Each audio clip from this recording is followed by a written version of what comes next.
دعائیں حضرت عبادہ بن صامت رضی اللہ تعالیٰ عنہ نے بیان کیا۔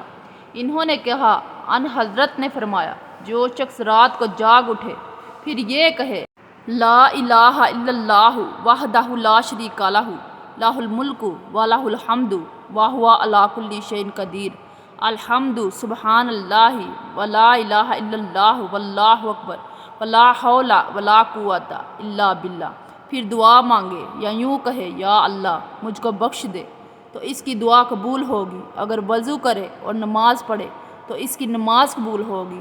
حضرت ابی مالک رضی اللہ تعالیٰ عنہ سے روایت ہے کہ رسول اکرم نے فرمایا، طہارت صفائی ستھرائی نصف ایمان ہے، اور الحمدللہ ترازو کو بھر دے گا، یعنی اس قدر اس کا ثواب ہے کہ اعمال تولنے والا ترازو اس کے اجر سے بھر جائے گا، اور سبحان اللہ اور الحمدللہ دونوں اجر و ثواب کے اعتبار سے آسمانوں اور زمین کے درمیان کی جگہ کو بھر دیں گے۔ اور نماز نور ہے، اور صدقہ مومن ہونے کی دلیل ہے، اور صبر روشنی ہے، اور قرآن یا تو تمہارے موافق دلیل ہوگا اگر سمجھ کر پڑھا اور اس پر عمل کیا، ورنہ تمہارے خلاف دلیل ہوگا اگر اس کا مرتبہ نہ جانا اور عمل نہ کیا۔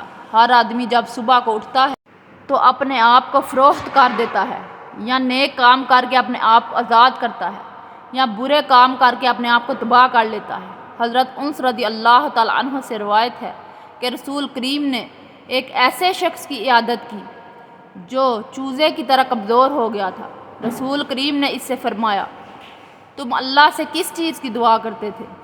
اس نے کہا، میں یہ سوال کرتا تھا، اے اللہ آپ مجھ کو آخرت میں جو سزا دینے والے ہیں تو اس کے بدلے مجھے دنیا میں ہی سزا دے دیجیے۔ رسول کریم نے فرمایا، سبحان اللہ، اللہ تعالیٰ تمام عیبوں سے پاک ہے، تم اس کی طاقت نہیں رکھتے، تم نے یہ دعا کیوں نہ کی؟ ربنا آتنا فی الدنیا حسنۃ وفی الآخرۃ حسنۃ وقنا عذاب النار۔ ترجمہ، اے اللہ ہمیں دنیا میں بھی اچھی چیزیں عطا کیجیے اور آخرت میں بھی عمدہ نعمتیں عطا فرمائیے، اور ہمیں دوزخ کے عذاب سے بچائیے۔ پھر آپ نے اس لیے دعا صحت کی دعا کی تو اللہ رب العزت نے اس کو شفا دے دی۔ حضرت عبداللہ بن بریدہ اپنے والد رضی اللہ تعالیٰ عنہ سے روایت بیان کرتے ہیں کہ رسول اللہ نے ایک شخص کو ان کلمات سے دعا کرتے ہوئے سنا۔ ترجمہ، الہی میں آپ سے سوال کرتا ہوں، میں گواہی دیتا ہوں کہ تو ہی اللہ ہے، تیرے سوا کوئی معبود نہیں، تو یکتا ہے، بے نیاز ہے، جس کی اولاد ہے، نہ باپ نہ کوئی اس کا ہمسر ہے۔ تو آپ نے فرمایا، تو نے اللہ سے ایسے نام کے ساتھ سوال کیا ہے؟ جب اس نام کے ساتھ سوال کیا جاتا ہے تو وہ عطا کرتا ہے، اور جب اس نام کے ساتھ دعا کی جائے تو وہ قبول کرتا ہے۔ حضرت عائشہ رضی اللہ تعالیٰ عنہ بیان کرتی ہیں کہ ان کا لحاف چوری ہو گیا تو وہ چور کے لیے بد دعا کرنے لگے، پس نبی نے فرمایا اس کے گناہ میں کمی نہ کرو۔ حضرت عثمان رضی اللہ تعالیٰ عنہ سے روایت ہے کہ رسول کریم نے فرمایا، جو آدمی ہر دن صبح اور شام کے وقت 3 بار یہ دعا مانگتا ہے تو اس کو کوئی چیز تکلیف نہ دے گی۔ بسم اللہ الذی لا یضر مع اسمہ شیء فی الارض ولا فی السماء وہو السمیع العلیم۔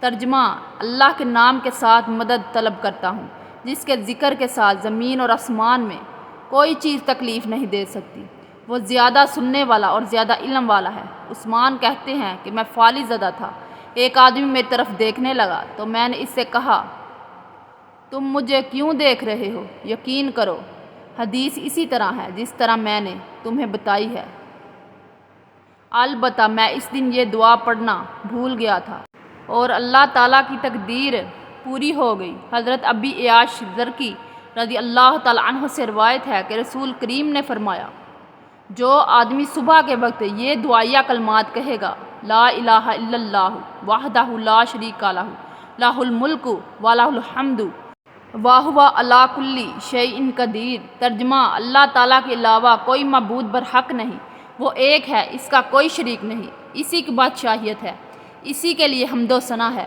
اور وہ ہر چیز پر قادر ہے۔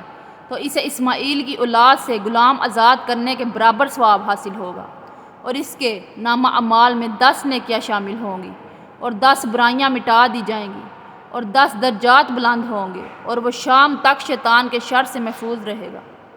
اور اگر یہ کلمات شام کے وقت کہے تو اس کے لیے صبح تک اسی کے مطابق بدلہ ہوگا۔ حضرت سعد رضی اللہ تعالیٰ عنہ سے روایت ہے کہ رسول کریم نے فرمایا، یونس نے مچھلی کے پیٹ میں اپنے رب سے یوں دعا مانگی، لا الہ الا انت سبحانک انی کنت من الظالمین۔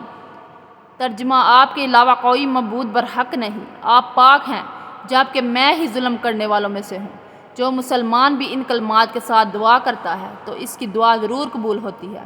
حضرت ثوبان رضی اللہ تعالیٰ عنہ سے روایت ہے کہ رسول کریم نے فرمایا، جو بھی مسلمان صبح اور شام 3 بار یہ کلمات کہے تو یقیناً اللہ تعالیٰ قیامت کے دن اس کو خوش فرما دیں گے۔